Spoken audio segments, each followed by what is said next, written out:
All right, guys. This is a battle against a good friend of mine. We're on a competitive Team Fortress 2 team together, and I just got him into competitive Pokemon playing. And he's already making amazing teams because this team was it's a bitch to deal with. And this is one of the best Pokemon battles I've ever had in my life. So it's very exciting to see someone just pick up the game so quickly. And let's begin. So I start with Nidoqueen. He puts his Stealth Rocks up. I put my Toxic Spikes up. And it's very important that I get these Toxic Spikes off because it comes in super important later. So I get my 2 layers up and frozen, which is a huge problem because Nidoqueen is a huge nuisance to his team, considering a lot of his team is built on setting up and being defensive walls, and she ruins that, and she's frozen, so she's useless. So he goes for an Ice Punch. It doesn't do nearly as much as I thought. I go for a Seed Bomb, which is a new move on this guy, and it does great damage, and I'm toxic. It's not a big deal. I can bring that my health back easy. So I think what I'm doing is I Leech Seed up. Yep, that's important because that thing is fucking hard to kill. It's got Rest and Sleep Talk and Calm Mind. It's just a complete nightmare to deal with. So Breloom is pretty much my only hope to kill it. I get a Substitute up. It can't really do anything to me right now unless it starts getting really high up. So my goal here is just while it's asleep is just to get my health back. Okay? Just bomb it, and it does a shitload of damage, way more than I was expecting, and now that thing's just gonna fucking die, unless, does it get a, nope, it dies. So, that's a huge relief that that thing is dead, and in comes a Latias. Oh boy, I love these things. But I get insanely lucky here. Not one, so one Psywave misses, but check this out. He goes for another one, misses.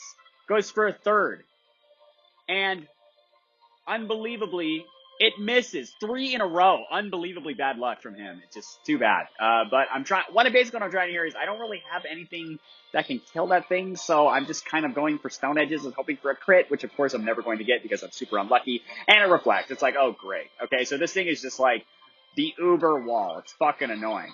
Okay, now I'm gonna try to hit it with Dark Pulses because I run Dark Pulse and Heatran because it's just something that someone never expects.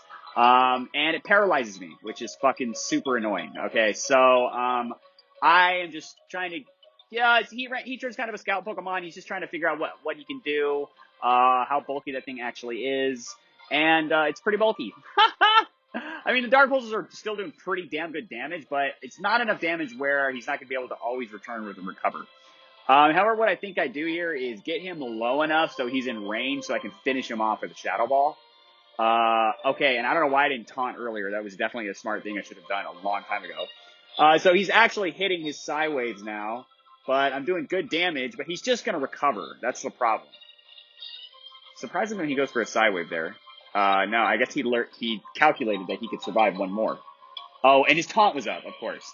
So, of course, his taunt wears off. He's going to recover, which is fucking annoying. But it's not enough because Gengar is going to finish him off. I knew Gengar would do a lot of damage, and I was super terrified of a Psychic move, the Psywood, because that would destroy Gengar, obviously. And, oh boy, Spiritomb, the walliest of all Pokemon. Very difficult Pokemon to kill. I come in to absorb the Psychic because I know that thing runs Psychic. I really don't want to lose Gengar. It's basically my only hope of killing that thing. So I go for a stab move, does pretty good damage, but I forget that it has Dark Pulse, and of course it's a crit. So it instantly kills Starmie. That's a huge problem. Starmie is a huge help. But actually, Sukin isn't really around anymore, so it's okay. So I do a calculation here. I decide, hey, I'm going to go for it. Maybe I'll damage it, but of course I don't. But it still pays off because it kills him too due to Toxic. So I guess it's a trade for trade. We trade our ghosts. It's a good trade, in my opinion. So here's the issue. So we got Alakazam, we got Umbreon left. Weird Dog is dead. My last Pokemon is Snorlax. He only has a Psychic move. That's not going to do anything to Alakazam. And it can't even hurt Umbreon because it's dark. So I only have left, and she's fucking frozen. So I just brought her in. She is useless. She's basically just death fodder. I knew she was gonna die. But here's the thing. I'm just stalling out because he's toxic. So Nidoqueen's toxic spikes have saved the game because toxic is extremely deadly at this point. He really can't do anything to prevent it.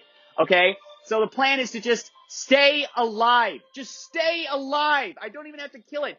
They'll kill themselves. Just survive. Oh, God. So I'm just switching out, desperately trying to stay alive, and that's exactly what he's doing, too. But he can't keep up with his recovers. The toxics are getting worse, and I'm just stalling for time. Oh, he can't attack. He needs to recover. The toxic is too strong. But the Focus Blast, and it misses! But it's not like it's gonna matter, because he's gonna die anyway. I think I would have switched out to Umbreon at this point, but It doesn't matter now because all I have to do is just live. All I have to do is just live. Okay? I just have to live the Umbreon because my Snorlax literally cannot hurt it. I can only kill it through Toxic and through Breloom. So I had to keep Breloom alive. Breloom was so important at the end here. And thankfully, he's here and he's just, doing what he does, just being a total menace. It's Toxic. It's got Leech Seed up. I'm hitting it with fucking, seed bombs. It's gonna die. Okay? But Jesus Christ, man. Like, what a match. I mean, holy fuck. Clearly, it's a very defensive team. You're very hard to kill. But, dude, it literally got to a point where I was like, I don't think I can win this. I couldn't believe I pulled this out, mainly because my Snorlax runs Zen Headbutt, which, as you know, is a psychic move.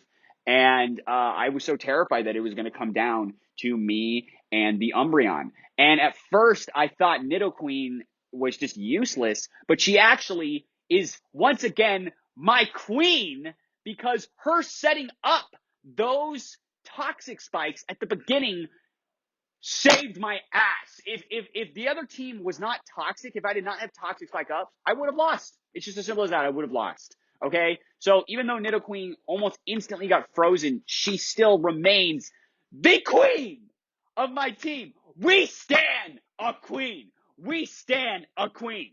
Okay? We stand.